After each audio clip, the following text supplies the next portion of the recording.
In this video, we will be showing you how to remove your Volvo ECU. This video covers these specific Volvo models that incorporate the T6, B6304T2 and T6, B6304T4 engines. Your Volvo's ECU is located under the cowling or plastic tray cover. To access the ECU, you will begin by removing 6 plastic push pins shown here.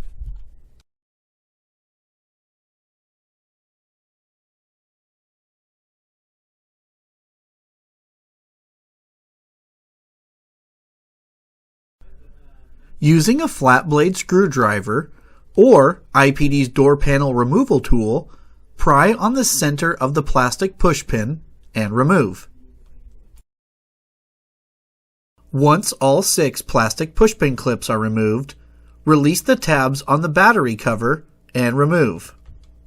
Peel the rubber hood seal back approximately halfway. You can lay this aside, shown here in the video. Using a flat blade screwdriver, turn the locking tab on the plastic battery cover and remove. Now the cowling is free to gain access to the ECU. Here you can see the wiring harness and connector that plugs into the ECU. To remove the harness connector, push the release tabs and lift both red levers shown here.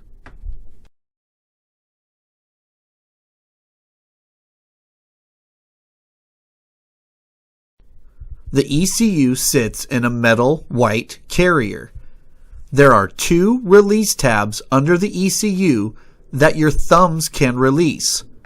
This is a tad difficult for anyone who is unfamiliar with where these tabs are located.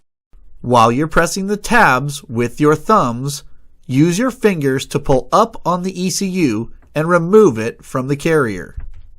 Here is a video of the ECU and carrier out of the vehicle. Here you can see how to press the tabs and remove the ECU from its carrier. If you are having difficulty releasing the tabs, you can remove the ECU and carrier together. Using a socket, remove the 2 10mm nuts. You can now remove the entire ECU and carrier together from the vehicle. Remove ECU from the carrier. Before shipping, remove the ECU from the black plastic bracket by removing the 4 8mm screws. Now your ECU is ready to package for shipping to IPD. After you reinstall your ECU, make sure to test start your car before replacing all the plastic covers and clips.